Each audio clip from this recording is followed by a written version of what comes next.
오늘부터 풍성한 삶의 기초, 풍성한 신앙의 삶의 기초라는 주제로 12주 동안 이제 말씀을 나눕니다. 오늘은 첫째 시간 그리스도 안에서 주어진 축복이라는 주제로 말씀을 나눌 텐데요. 왜 이런 주제로 12주 동안 말씀을 나누는지 그 이유를 오늘 좀 잠깐 설명을 드리려고 합니다. 100주년 기념교회 원로 목사님이시죠. 이재철 목사님, 은퇴하신 이재철 목사님이 예전에 유럽에 있는 제네바 한인교회를 오랫동안 섬기셨죠. 그래서 그곳에서 목회를 하시면서 설교를 이제 제네바 한인교회에서 설교를 하는데 한국에 있는 성도들도 이 유튜브나 영상으로 그 설교를 이제 많이 듣고 은혜를 받았던 때가 있습니다. 저도 많이 설교를 들었었는데요.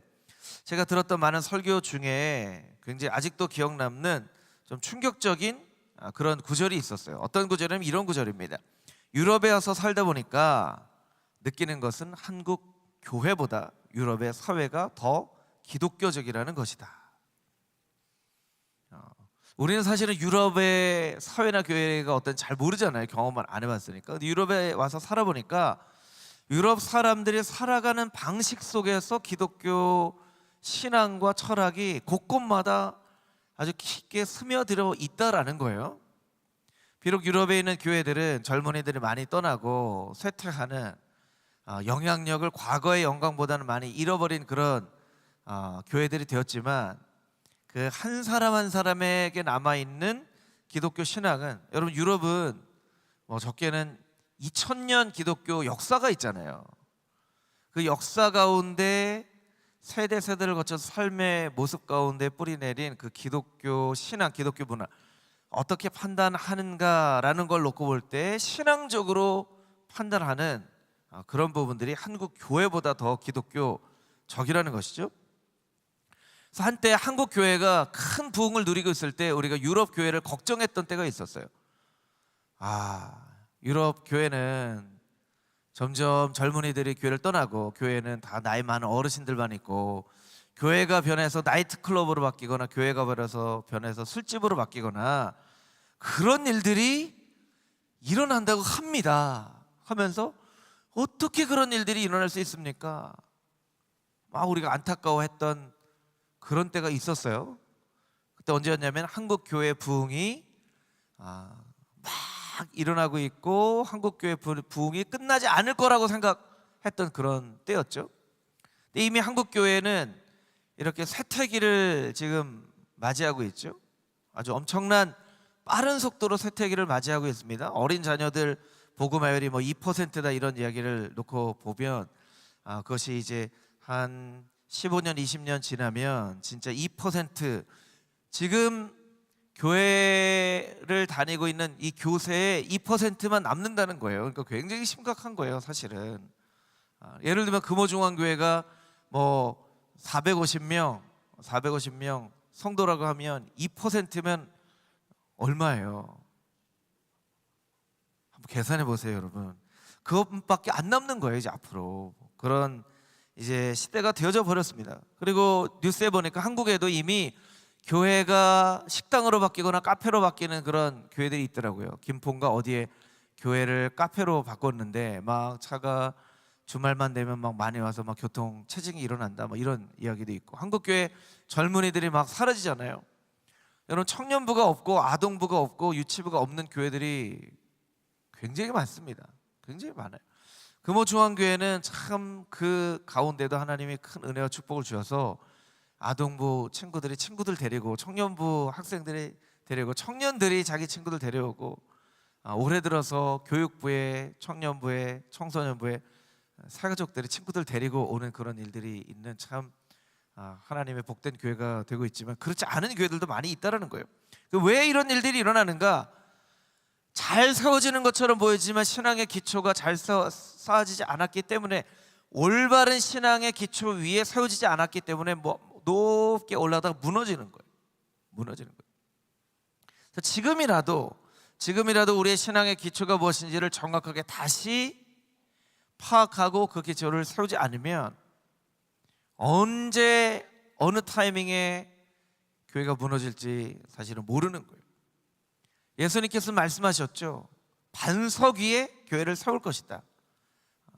누구한테 말씀하셨죠? 베드로에게 말씀하셨잖아요. 너는 게바다. 게바가 반석이라는 뜻이거든요.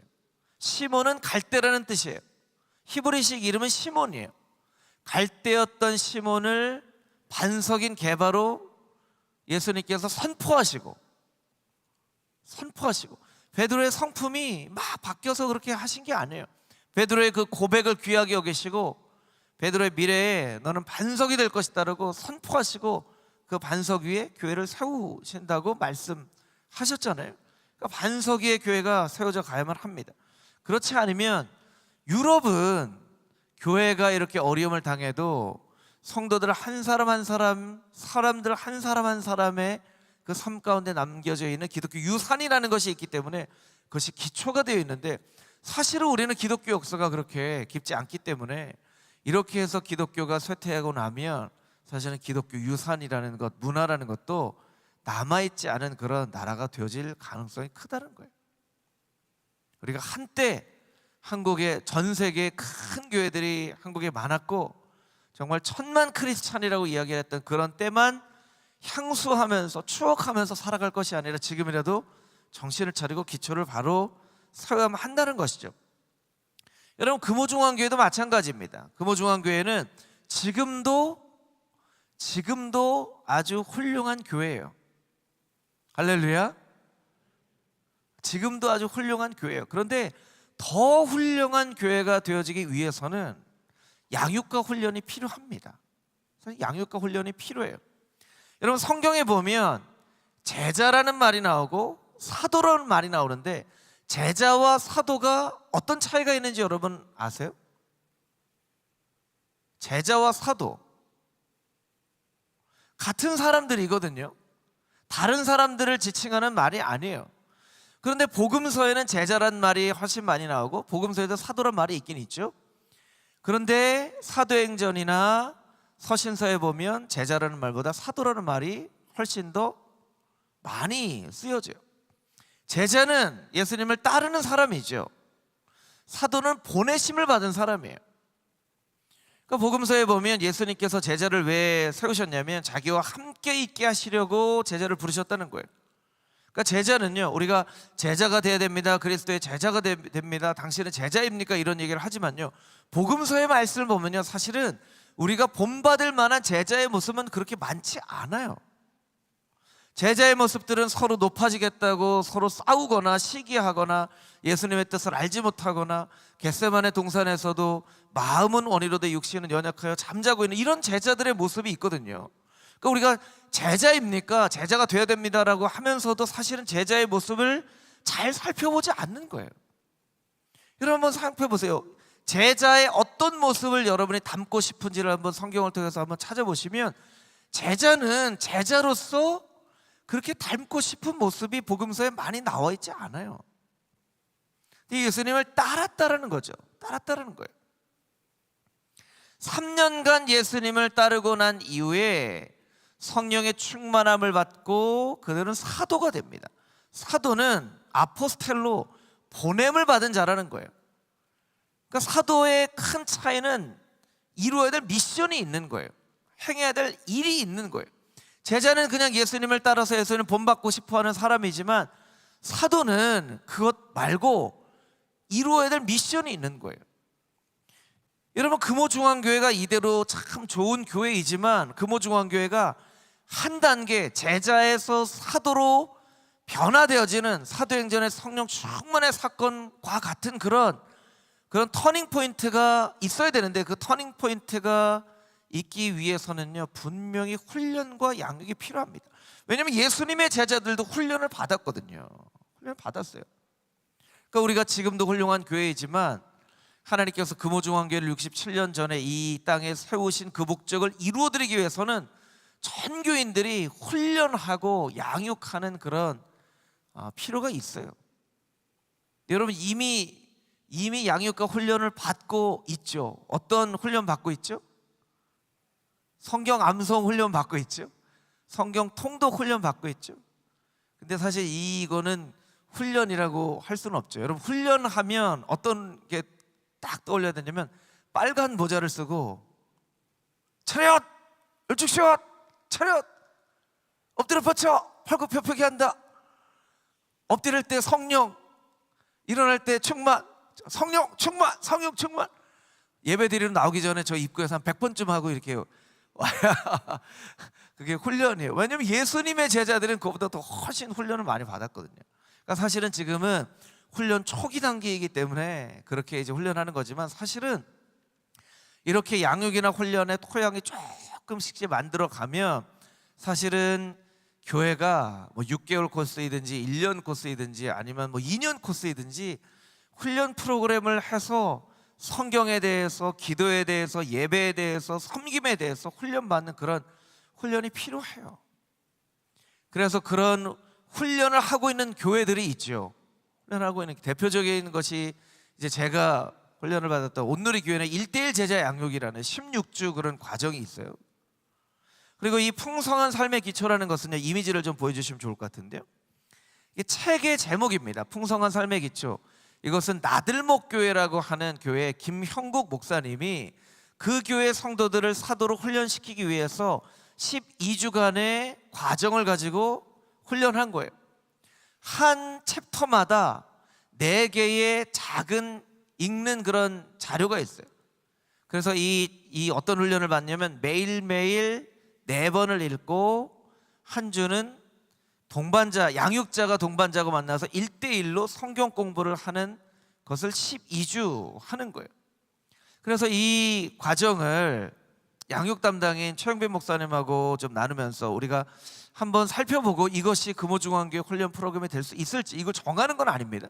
여러 가지 지금 나와 있는 훈련 프로그램들을 잘 한번 살펴보고, 우리가 기존에 있는 좋은 훈련 프로그램을 우리가 사용을 하든지 아니면 우리가 새로운 어떤 훈련 프로그램 만들든지 한번 하면 좋을 것 같다 하는 차원에서 이 책의 내용들을 한 12주간 좀 살펴보려고 합니다. 그래서 여러분들이 12주 동안 말씀도 잘 들으시면 좋을 것 같고요. 혹시 조금 더 열심히 있는 분들은 서점에 이 책을 좀 주문해 놓을 테니까 여러분들이 좀 읽어보셔도 좋을 것 같고요. 이 책은요, 특징이 4가지 관계를 가지고 구성을 하고 있어요. 그림을 먼저 좀 보여주시면 좋을 것 같은데요. 이렇게 되어 있습니다. 나가 있죠. 내가 있고 그 옆 주위에 그리스도가 있죠. 그리스도 안에 있는 나예요. 그리스도 안에 있는 나는 4가지 영역에서 관계를 맺습니다. 하나님과의 관계, 세상과의 관계, 자기 자신과의 관계, 공동체와의 관계. 이게 우리가 관계 맺는 모든 사람들의 관계를 다 포함할 수 있는 4가지 관계예요. 이 관계에 따라서 12번에 나누어서 이 책을 구성하고 있는데, 사실 이 책의 내용은 기독교 영성사라는 책을 쓴 브래들리 홀트 교수님의 글과도 아주 일치하는 내용이에요. 제가 한두 번 인용한 적이 있었는데요, 이 브래들리 홀트 교수님의 글을 제가 한번 읽어봐 드리겠습니다. 기독교 영성은 다음의 4가지 관계 안에 반드시 포함이 되어진다. 첫 번째, 하나님과의 관계. 둘째, 나와 나 자신과의 관계. 셋째, 나와 다른 사람과의 관계. 넷째, 나와 피조물과의 관계. 그러니까 세상과의 관계를 나타내는 것이죠. 그래서 이 훈련 프로그램은요, 굉장히 관계적인 그런 프로그램이에요. 관계적인. 그러니까 이 교재가 뭐 가장 좋은 교재라고 할 수는 없어요. 어떤 경우는 그 주제에 따라서 굉장히 목적 중심적으로 교재를 쓰는 경우도 있지만, 이것은 굉장히 관계 중심으로 풍성한 삶의 기초거든요. 이게 끝나는 게 아니에요. 이걸 기초로 어떤 제자 훈련을 받아야 된다라고 하는 기초 과정으로 이야기를 하고 있는 거예요. 그래서 12주간 말씀을 나눌 텐데, 오늘은 첫 번째 시간, 주제가 그리스도 안에서 주어진 축복이라는 제목으로 함께 은혜를 나누도록 하겠습니다. 우리 같이 한번 따라해 볼까요? 그리스도 안에서 주어진 축복. 다시 해보겠습니다. 그리스도 안에서 주어진 축복. 여러분, 그리스도 안에서 어떤 축복이 여러분에게 주어졌죠? 어떤 축복을 누리고 계세요? 한번 생각을 해보면 좋을 것 같죠? 예수님 안에서 난 어떤 축복을 받았지? 어떤 축복을 누리고 있지? 성경 구절을 한 구절 읽어보도록 하겠습니다. 우리가 잘 아는 말씀인데요, 요한복음 10장 10절 말씀입니다. 우리 함께 한 목소리를 읽겠습니다. 시작.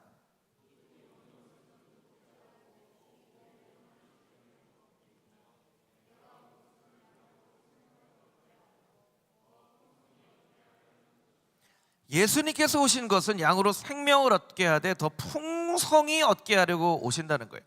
그냥 생명을 얻는 것으로 끝나는 것이 아니라 풍성한 그 축복을 누리게 하신다는 거예요. 그러니까 풍성한 삶의 기초. 올해 우리 주제가 어떻게 되죠?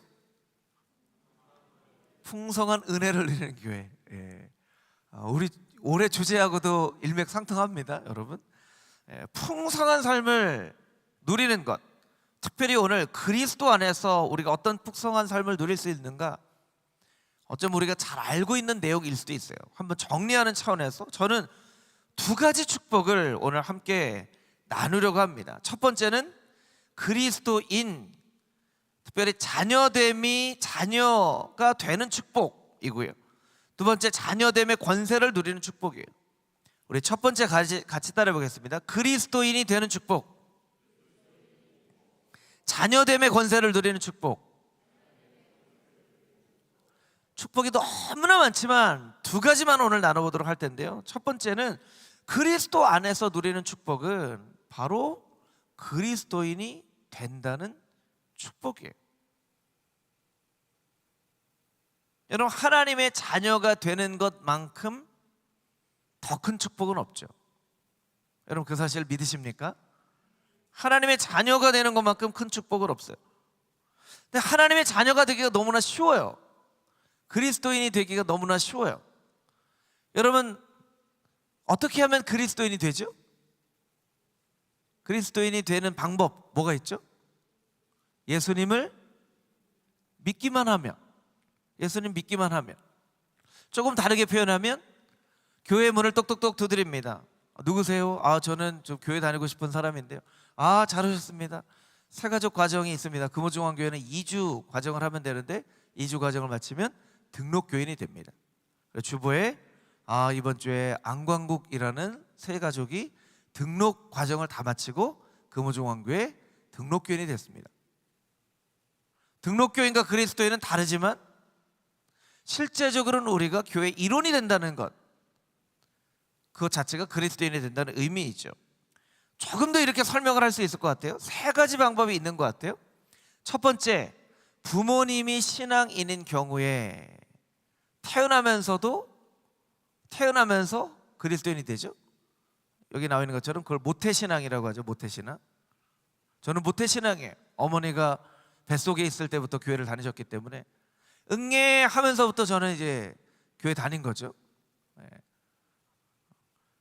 그 우유 먹고 할 때부터 예배 드린 거죠. 모태신앙이에요. 계속 보여주면 좋을 것 같아요. 그렇지 않은 경우도 있죠. 나는 기독교 신앙에서 태어나지 않았지만 학교 다니다가 친구들의 권유로 혹은 어떤 과정으로 교회에 왔어요.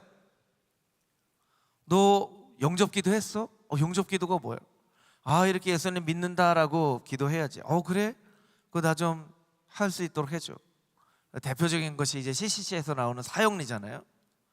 사형리를 막 듣습니다. 이게 당신은 이제 예수님을 믿기로 결단합니까? 네, 저 예수님 믿기로 결단합니다. 그런 경우에 이제 크리스천이 되는 거예요. 영접 기도를 하는 거죠. 아니면 영접 기도를 하지 않았지만 어떤 계기로든지 교회에 나왔어요. 등록은 하지 않고 한 예배를 1년, 2년, 3년 드렸어요. 그냥 때로는 2층에 앉아있기도 하고 끝나고 나서 인사할 때 좀 쑥스럽기도 하고 해서 축도할 때 몰래 막 빨리 나가고 막 하다가 어느 날 하나님께서 이렇게 좀 마음을 주셔가지고 이제 저희가 이제 세례 신청받고 이번 주부터 세례 교육 하잖아요. 나 좀 세례 받고 싶습니다. 세례 교육 갔더니 세례는 이런 의미입니다. 옛 자아는 죽고 예수님과 함께 새로운 자아가 되는 것입니다. 새로운 사람이 되는 것입니다. 당신은 예수 그리스도를 구주로 영접하시기를 믿으십니까? 그럼 모든 공동체 앞에서 나는 예수 그리스도를 믿는 사람입니다. 세례를 받는 거예요. 구원의 확신을 얻는 거죠. 뭐 이러한 방법으로 크리스찬이 되어질 수가 있어요. 그런데 여러분, 모태신앙, 어릴 때부터 교회를 다녔기 때문에 교회 문화나 찬송가도 성경의 말씀도 익숙하지만 그게 사실은 무슨 의미인지 잘 모르는 경우들도 많이 있어요. 제가 그래서 복음과 구원 이제 소그룹 과정을 계속 하는 이유가, 우리가 구원, 복음, 믿음이 신앙에 있어서 가장 중요한 내용인데 사실은 그것조차도 어떤 의미인지 잘 모른 채 당신 구원 받았습니까? 아, 네, 구원 받았습니다. 당신이 받은 그 구원은 무슨 구원입니까? 하면 네? 그거는 그냥 구원인데요? 이렇게 하는 경우들이 많단 말이에요. 그러니까 사실은 그 단어가 익숙한 것이지 그 내용을 잘 알지 못하는 경우들이 많이 있다는 거예요. 여러분, 요새 맛있는 음식 먹으라고 맛집 찾아가면 그냥 맛집 가시는 분 없죠. 특히 젊은 청년들은요, 맛집 네이버에 찾아보잖아요. 제가 네이버라고 얘기해서 죄송합니다. 뭐 네이버든지 뭐 다음이든지 뭐 요새는 뭐 맛집 찾아줘 이렇게 할 수도 있고, 그러면 거기에 평점이 몇 개인지 별이 몇 개인지 뭐 후기가 어떻게 되는지 그렇게 막 찾아보고 가잖아요. 그렇죠? 여러분, 그런 적 한 번쯤 있으시죠? 한 번쯤 있으실 거예요. 아니, 맛있는 음식을 한 번 먹으려고 하더라도 다른 사람이 어떻게 평가를 했는지, 그 집이 어떤지 메뉴도 보고 이렇게 찾아가는데, 신앙생활을 할 때는 그렇게 알아보고 따져보고 신앙생활 하는 경우가 많지 않다라는 거예요. 그냥 복음이라고 하니까 좋은 거겠지. 구원, 그거 예수 천당 불신지옥 아니야? 그렇게 그냥 뭉뚱그려서 알게 되는 경우들이 많이 있다라는 거예요. 그러니까 그 의미들을 우리가 잘 살펴봐야 되겠죠. 한 4가지 정도 여러분에게 그리스도인이 된다는 것의 의미를 설명드릴 텐데요, 여러분이 이미 잘 알고 있는 내용이에요. 다 알고 있는, 모르는 내용이 전혀 없습니다. 그런데 여러분들이 그리스도인이 된다는 의미를 누군가에게 설명하려고 한다면 이렇게 4가지를 가지고 여러분이 다른 사람에게 설명을 꼭 해주실 필요가 있다는 거예요. 그리스도인이 된다는 것의 의미, 첫 번째, 하나님이 창조주이시라는 것을 인정하고 그분이 인간의 역사와 문화 그리고 나의 주인이라는 것을 인정하는 것으로부터 시작됩니다. 그래서 제일 중요한 것이 바로 창조주 하나님이신 거죠. 같이 한번 따라해볼까요? 창조주 하나님. 창조주 하나님. 여러분은 하나님께서 창조주이신 것을 믿으십니까? 여러분, 어떻게 믿으세요? 여러분, 보셨어요? 하나님 천지 창조하신 것 여러분 보셨어요?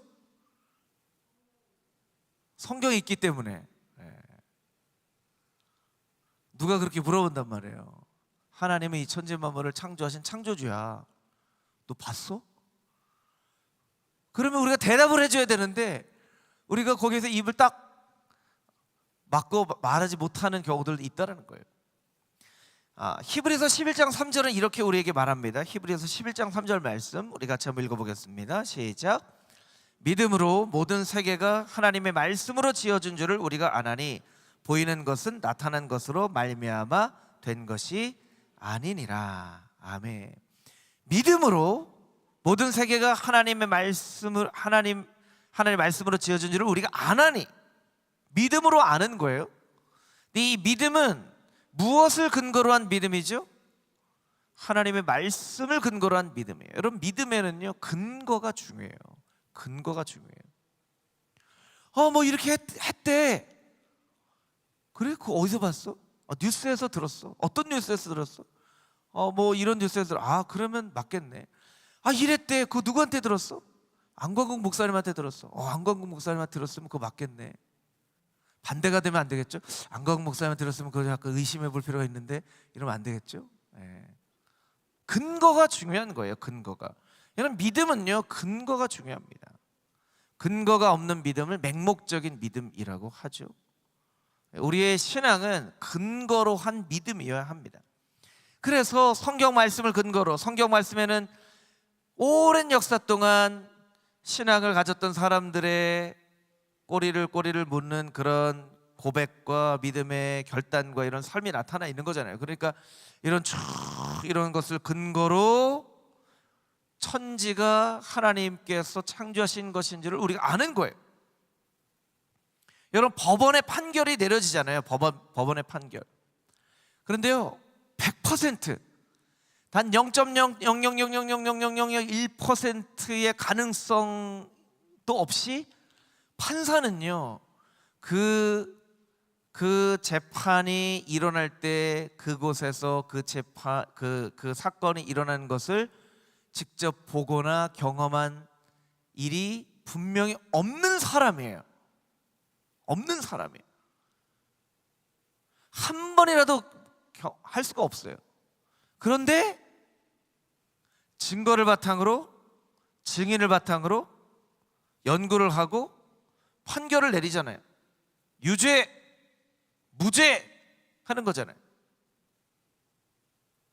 그 증거를 근거로 유죄, 무죄 하는 거예요.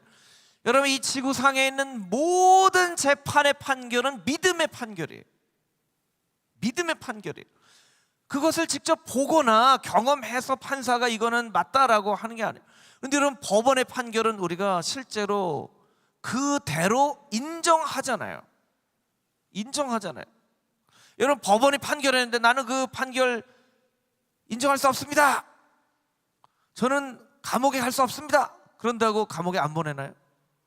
판사가 유죄하면 감옥에 가는 거예요. 근데 판사는 믿음의 판결을 내리는 거예요. 증거와 증인의 말을 근거로.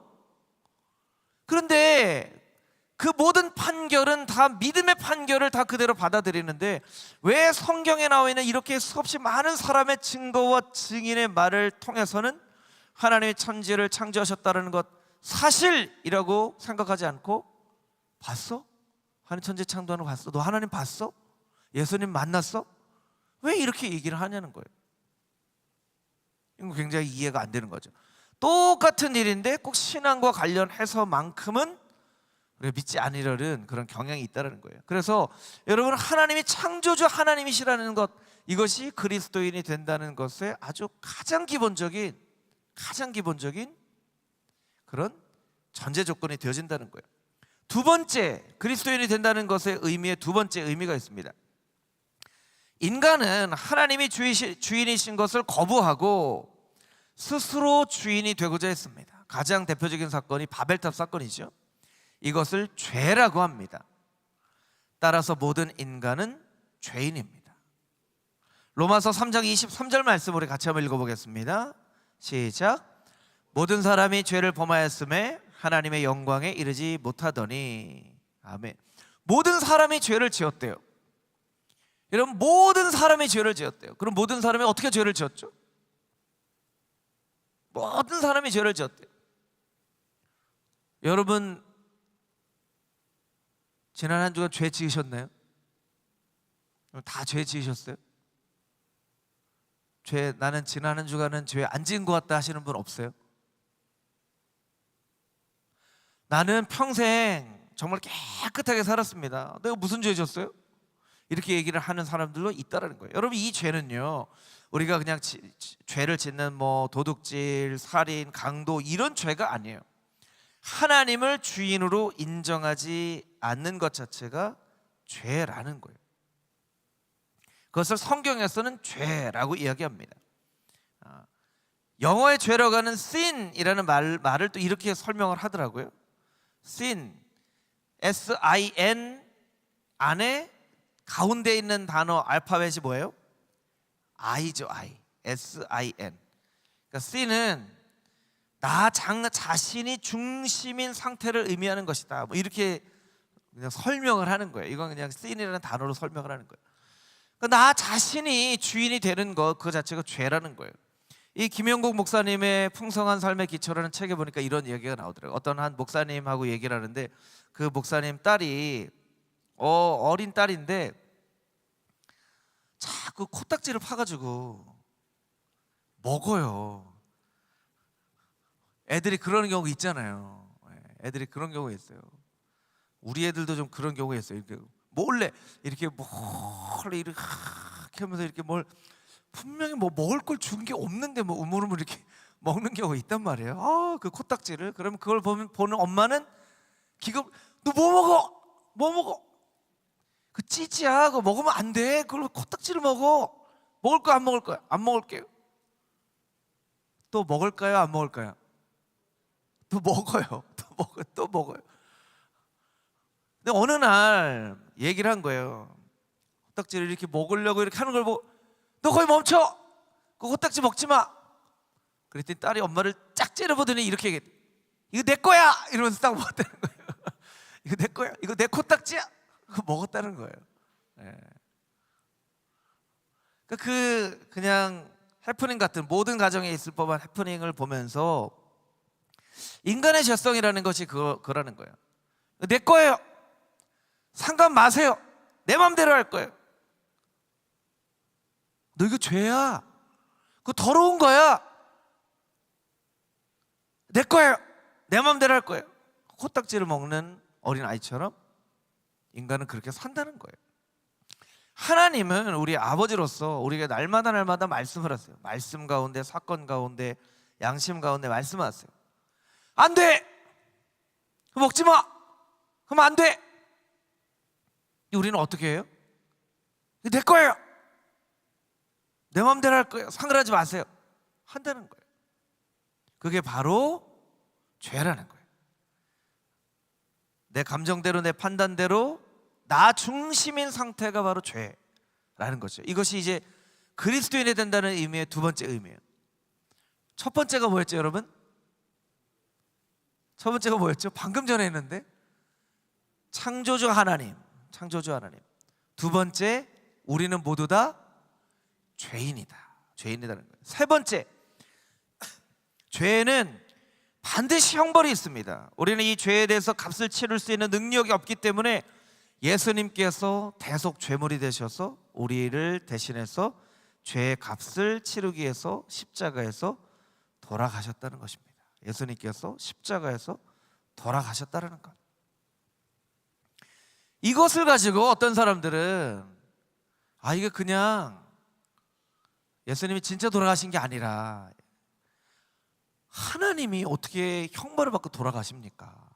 진짜 돌아가신 것이 아니라 예수님이 돌아가시는 것처럼 보인 것입니다. 이렇게 설명을 하는 그런 잘못된 신앙을 가진 사람들도 있었죠. 그런데 예수님께서 인간의 몸으로 입고 오셔서 실제로 대속 제물이 되신 거예요.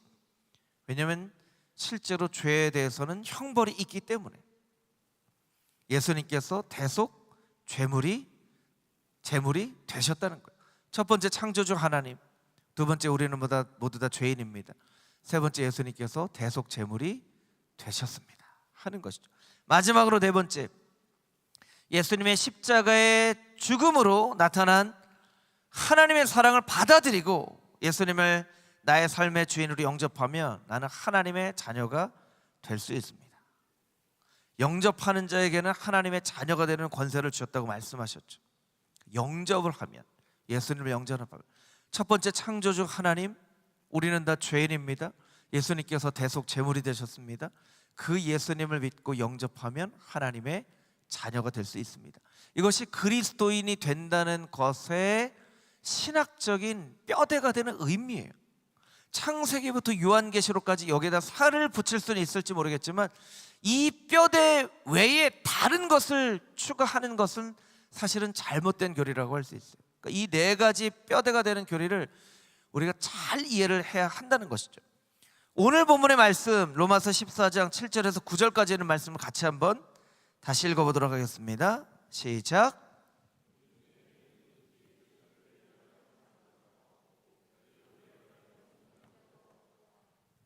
우리가 살아도 주를 위하여 살고 죽어도 주를 위하여 죽나니 그러므로 사나 죽으나 우리가 주의 것이로다. 이를 위하여 그리스도께서 죽었다가 다시 살아나셨으니 곧 죽은 자와 산 자의 주가 되려 하심이라. 8절을 다시 한번 보여주시면, 우리가 살아도 주를 위하여 살고 죽어도 주를 위하여 죽나니.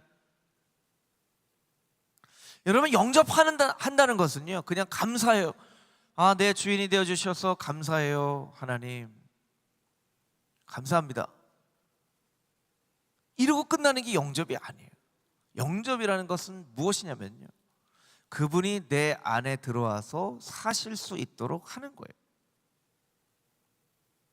여러분, 만약에 여러분의 친한 친구가, 정말 친한 친구가 있어요. 정말 친한 친구가 있어요. 그 친한 친구 이렇게 초대해서 집에서 맛있는 음식으로 이렇게 저녁 한번 먹을 수 있겠죠? 먹을 수 있겠죠? 네. 이렇게 뒤에 계신 분들 이렇게 끄떡끄떡이라도 좀 해주세요. 네. 그렇게 초대해서 밥 먹을 수 있겠죠? 이건 어려운 일 아니에요. 그런데 이런 얘기 하는 거예요. 여보, 나 친한 친구 있지. 친한 친구. 아, 알죠. 우리 집에 올 거야. 아, 예, 오세요. 저 맛있는 음식 할게요. 근데 한 30년만 같이 살면 안 될까? 허락해 줄 부인이 있을까요? 없죠. 아무리 친해도요, 30년간 같이 사는 건 그건 다른 문제예요. 여러분, 가족도 마찬가지입니다. 가족도. 우리 어르신 세대는요, 시어머니, 시아버지 모시고 한 가정에서 같이 사는 그런 분들이 많이 있으시죠. 그래서 사실은 쉬운 일은 아니죠. 그렇죠. 요즘은 그런 경우들이 많이 없잖아요. 그렇죠. 예전에는 유교 문화도 있었고 어떤 그런 우리나라의 어떤 경제적인 부분도 있었고 그렇게 많이들 살았어요. 많이들 살았죠. 그런데 그렇게 사셨던 우리 권사님들, 우리 집사님들, 쉬운 일은 아니었잖아요. 그렇죠. 의미가 있고 행복했지만 쉬운 일은 그렇게 아니라는 거예요. 그렇죠. 영접한다는 것은 무엇이냐면 이런 거죠. 예수님, 저희 집에 한번 오세요. 제가 맛있는 음식, 제가 막 갈비찜, 잡채, 스시 해가지고 예수님 정말 잘 모실게요. 예수님께서 말씀하시는 거예요. 그래, 내가 진짜 니네 집 가고 싶다. 그런데 한 50년만 좀 같이 살자. 그럼 여러분이 어떻게 대답하시겠어요? 아, 예수님, 너무 감사해요. 저는 60년 살아달라고 부탁하려고 그랬는데 50년 여러분, 예수님이 50년 산다고 할 때 여러분 마음이 어떠세요? 막 행복하세요? 아니면 이건 아니지 이런 생각이 드세요? 여기서 여러분 잘 대답하셔야 돼요. 네. 이건 아니지. 이건 아니지. 예. 영접하는 건 뭐냐면요, 예수님이 50년 같이 사는 거예요. 50년 같이 사는 거예요. 내 마음의 집에서 같이 사는 거예요. 그렇게 생각을 하셔야 돼요. 그리고 여러분이 예수님 믿고 영접한다고 생각할 때, 아, 이건 예수님하고 50년, 60년, 70년 같이 사는 거야, 이렇게 생각을 하시는 게 영접을 하는 거예요. 영접을 하는 거예요. 그러니까 로마서 14장 8절처럼 고백할 수 있는 거예요. 우리가 살아도 주를 위하여 살고 죽어도 주를 위하여 죽나니 우리가 살아 죽으나 우리는 다 주의 것이로다. 이거를 영접한다는 의미가 된다는 거예요. 예수님 같이 살면 힘든 때가 있어요. 어떤 때 힘들죠? 내 마음대로 살고 싶을 때 예수님 같이 사시니까 내 마음대로 못하는 거죠. 그게 예수님을 영접한다는 것의 의미예요. 자, 그리스도인이 된다는 것의 의미, 첫 번째 뭐였죠? 창조주 하나님. 두 번째, 우리는 다 죄인입니다. 세 번째, 예수님께서 대속 제물이 되셨습니다. 네 번째, 영접하는 자에게 하나님의 자녀됨의 권세를 주셨습니다 하는 거예요. 여러분, 이 네 가지를 꼭 기억하고 누군가에게 그리스도인이 된다는 것의 의미는 이런 의미가 있다라고 설명을 해줘야 되겠죠. 두 번째, 첫 번째 그리스도인이 된다는 축복, 두 번째 하나님의 자녀의 권세를 누리는 축복, 하나님의 자녀의 권세를 누리는 축복을 살펴보도록 하겠습니다. 요한복음 1장 12절 말씀, 우리 자막을 통해서 같이 한번 읽어보겠습니다. 시작. 영접하는 자 곧 그 이름을 믿는 자들에게는 하나님의 자녀가 되는 권세를 주셨으니. 아멘. 영접하는 자에게는 하나님의 자녀가 되는 권세를 주셨다는 거예요. 자, 자녀가 되는 권세는 어떤 의미가 있을까요? 여러분, 자녀가 되는 권세는 무엇일까요? 자녀가 되는 권세, 어떤 권세가 있어요? 하나님의 자녀가 되는 권세를 주셨다고 했는데, 여러분 하나님 자녀시잖아요. 여러분들 하나님 자녀시죠? 여러분 여기 하나님 자녀 아닌 분 있으세요? 다 하나님 자녀인 줄 믿습니다. 그럼 여러분에게 어떤 권세가 있는지 알아야 되겠죠. 여러분 어떤 권세가 있죠? 여러분에게 있는 권세.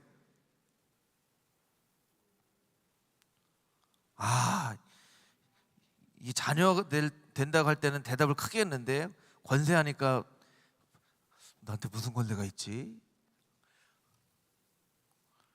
여러분 자녀면 당연히 권세가 어떤 건지 알아야죠. 여러분 왕의 자녀에게는 다 권세가 있어요. 왕의 자녀는요 사실은 공식 직함은 없어요. 우리나라처럼 영의정, 좌의정, 이조 판서 이런 직함은 없어요. 그런데 왕의 자녀들은 함부로 할 수 없죠. 왜냐하면 아버지가 왕이니까. 왕의 자녀는요 일반 아주 높은 직함을 가진 사람도 할 수 없는 게 있어요. 어떤 권세가 있죠?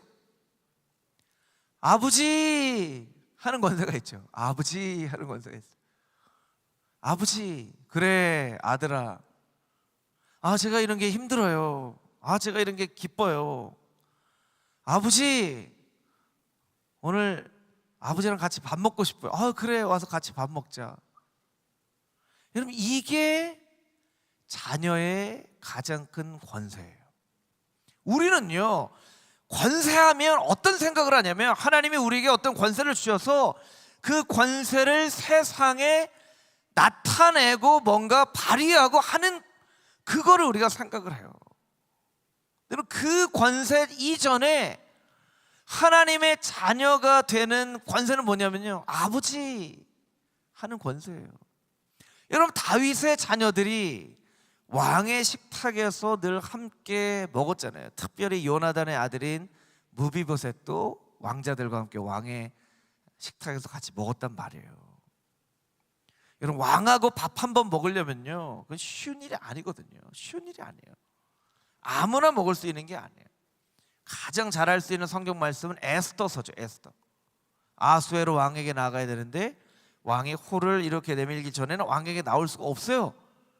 그러니까 에스더가 죽으면 죽으리라 하고 나아가는 거잖아요. 그렇죠. 자녀는요, 자녀의 권세는 하나님과의 관계에서 누리는 권세예요. 아버지 할 수 있는 거죠. 아버지. 로마서 8장 15절 말씀입니다. 우리 같이 한번 읽어보겠습니다. 시작. 너희는 다시 무서워하는 종의 영을 받지 아니하고 양자의 영을 받았으니 우리가 아빠 아버지라고 부르짖느니라. 아멘.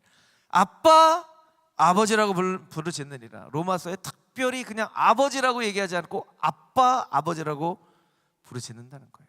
아빠, 우리가 자녀됨의 권세를 설명할 때는요 아버지보다는요 아빠. 여러분 어릴 때 아빠 이렇게 불러보신 적 있잖아요. 이제 어른이 돼가지고 이제 아빠라고 불렀던 기억도 안 날 정도로 아빠라는 단어가 생소한데, 그래서 하나님을요 아빠라고 부르는 게 우리한테 굉장히 생소해요. 생소해요. 아빠라고 부르고 싶은데 우리 한번 아빠 한번 불러볼까요? 하나 둘 셋 하면 아빠 한번 해보겠습니다. 하나 둘 셋. 아빠. 그거 왜요? 벌써 좀 어색하시잖아요. 아빠 할 수 있는 거예요. 아빠. 무서워하는 종의 영을 받지 않고, 종은요 아무리 주인이 잘 해줘도요 주인을 두려워하는 마음이 있는 거예요. 주인이 혹시라도 잘못하면 나한테 무슨 벌을 내리지 않을까. 그런데 우리에게 무서워하는 종의 영을 주지 않고 아빠라고 부를 수 있는 권세, 이 권세는요 세상에 나타내는 권세가 아니라 아버지에 대해서 할 수 있는, 누릴 수 있는 권세예요. 자녀됨의 권세를 누리는 축복은 바로 풍성함을 누리는 축복인데, 이 풍성함의 축복은 바로 아버지와의 관계를 누리는 축복이에요. 오늘이 어린이날이잖아요. 어린이날.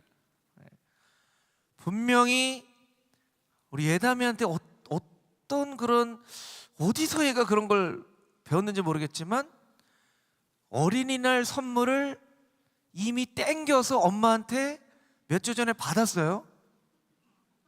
땡겨서 받는 거 어디서 배우는지 모르겠어요. 나 어린이날 선물 땡겨서 받을 거야. 그래서 엄마가 선물을 해줬단 말이에요. 예담이가 엄마가 해줬으니까 아빠도 해줘야 된대요. 그러니까 형이 거기서 의의를 제기했죠. 의의가 있습니다. 보통 나까지는 아빠 엄마가 하나만 선물을 해줬는데 예담이한테만 아빠 엄마 선물하는 것은 불공평합니다. 예준이가. 근데 예담이가 막무가내요. 아니야, 나는 아빠한테 선물 받을 거야. 그래서 오늘 이마트를 갔는데요, 또 보는 눈이 있어요. 비싼 데를 들어가지고 꼭 그 바지를 사겠대요. 그래가지고 그 바지를 사줬을까요? 안 사줬을까요? 사줬어요. 사줬어요. 이뻐서 사줬어요. 이뻐서. 이뻐서. 얘는요, 아빠 하면 그냥 다 해결이 되는 거예요. 아빠, 아빠 하고 해결되는 거예요. 언제 땡겨서 받는 것도 또 배워가지고. 왜 사줬을까요? 아들이니까. 아들이니까. 예담이가 그냥 예담이 자체로 참 이쁘지만 성도님들이 예담이를 보면 되게 이뻐하세요. 담임 목사님 아들이니까 더 이뻐하는 것도 있는 것 같아요. 여러분, 세상에서 우리가 하나님의 아들이면, 하나님의 딸이면 더 이쁨을 받고 살아가야 되는 게 정상이에요, 사실은. 여러분, 세상에서 여러분이 하나님의 아들, 딸이기 때문에 더 이쁨을 받고 살고 계십니까? 아니면 더 미움을 받고 살고 계세요? 이쁨을 받고 살아가는 게 사실 정상이에요. 정상이에요. 하나님과 우리의 관계가 정상적으로 되어 있다면 우리는 더 이쁨을 받고 살아가야 돼요. 마치 예담이가 담임 목사님 아들이니까 성도님들이 머리를 한번 더 쓰다듬어 주고, 네가 예담이구나, 그렇게 설교에 등장하는 예담이가 너구나, 이렇게 더 이쁨을 받는 것처럼 우리가 하나님의 아들, 담임 목사님 아들도 이렇게 이쁨을 받는데 하나님의 아들, 딸이면 얼마나 더 이쁨을 받아야 되겠어요? 이쁨을 받아야 되는 거예요. 그러니까 여러분, 우리 스스로가 이쁨을 받을 자격이 있다라고 생각을 해야 돼요. 우리는 스스로 하나님의 자녀이기 때문에, 크리스찬이기 때문에, 교회 다니기 때문에 무언가 나는 불이익을 받는 게 당연하지, 미움을 받는 게 당연하지, 이렇게 생각을 하면 그 생각 자체가 지는 거예요. 나는 하나님의 자녀이기 때문에 더 이쁨 받을 자격이 있어 라고 우리가 생각을 해야 된다는 거예요. 여러분, 이런 이야기를 한번 마지막으로 들어드리고 설교를 마치도록 하겠습니다. 이것도 이제 풍성한 삶의 기초라는 책에 나와 있는 그런 예화인데요, 어떤 한 사람이 아주 비싼 차를 샀어요. 뭐 좀 부유한 사람은 비싼 차도 살 수 있겠죠. 근데 이 사람은 이거 그냥 예예요, 예. 이 차를 사기 위해서 너무나 이 차를 사고 싶어서 집을 팔았어요. 얼마나 이 차를 사고 싶길래 집을 팔았어요. 근데 집 한 것으로도 가격이 충분하지 않았어요. 그래서 집에 있는 금은 폐물을 다 해가지고 다 팔아가지고 돈을 보탰어요. 그리고 자기가 가지고 있는 모든 물건들을 다 당근마켓에 내놔가지고 그걸 다 해가지고 이 차를 샀어요. 그러니까 이 사람에게는 지금 이 차밖에 없어요. 그러면 여러분, 이 차가 이 사람에게 귀할까요? 귀하지 않을까요? 당연히 귀하죠.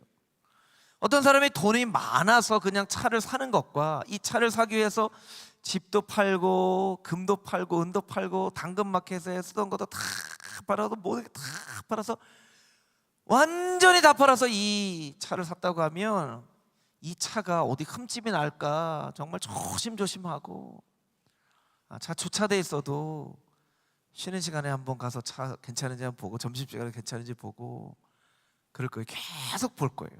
계속 보겠죠. 그럴까요? 안 그럴까요? 그렇겠죠. 그럴 거예요. 왜냐하면 이 차를 사기 위해서 모든 걸 다 희생했기 때문에. 여러분, 하나님께서는요, 여러분을 구원하기 위해서 자기에게 가장 소중하신 예수 그리스도의 목숨을 내놓으셨어요. 그리고 여러분을 얻으신 거예요. 그럼 하나님께는 여러분이 귀할까요? 귀하지 않을까요? 귀할까요? 귀하지 않을까요? 귀해요. 우리가 우리 스스로가 얼마나 귀한지를 우리 스스로가 몰라요. 귀하다는 건 알아요. 하도 많이 들어서 귀하다는 건 알아요. 그리고 실제로 귀하지 않다고 생각하면서도 말로는 귀하다라고 얘기할 수 있어요.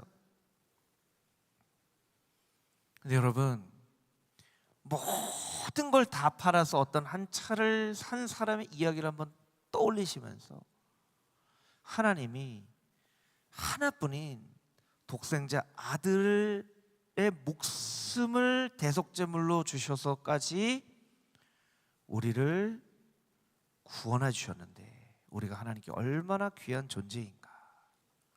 그런 귀한 존재인 우리가 아빠, 아버지 하면 하나님이 그 음성을 들어주실지 들어주시지 않을지 우리가 생각해 봐야 된다는 거예요.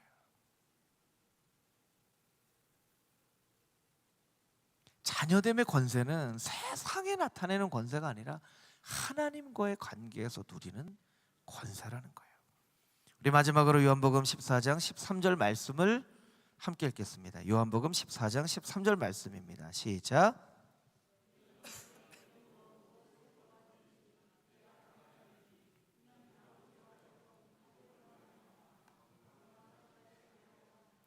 아멘. 너희가 내 이름으로 무엇을 구하든지 내가 행하리니.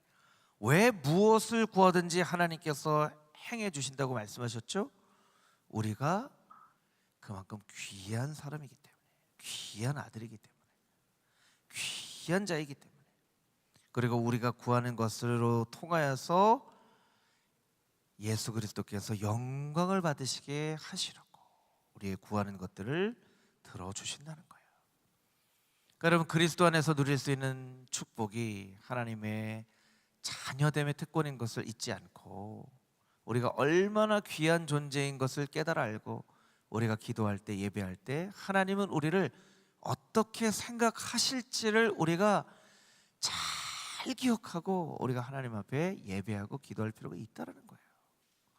혹여나 하나님과의 관계 가운데 소원하거나 하나님이 무서운 하나님, 하나님이 내 기도를 들어주실까? 나는 하나님과 멀찌감치 떨어져 있는 어떤 그런 하나님이 내 이름을 알기라도 하실까? 이런 생각을 하셨던 분들이 이 가운데 있으시다면 오늘 말씀을 통해서 하나님과 자녀 안에 누릴 수 있는 그 권세가 회복되어지는 여러분의 기도와 여러분의 예배가 되어질 수 있게 되기를 주님의 이름으로 축복합니다. 아멘. 우리 아까 불렀던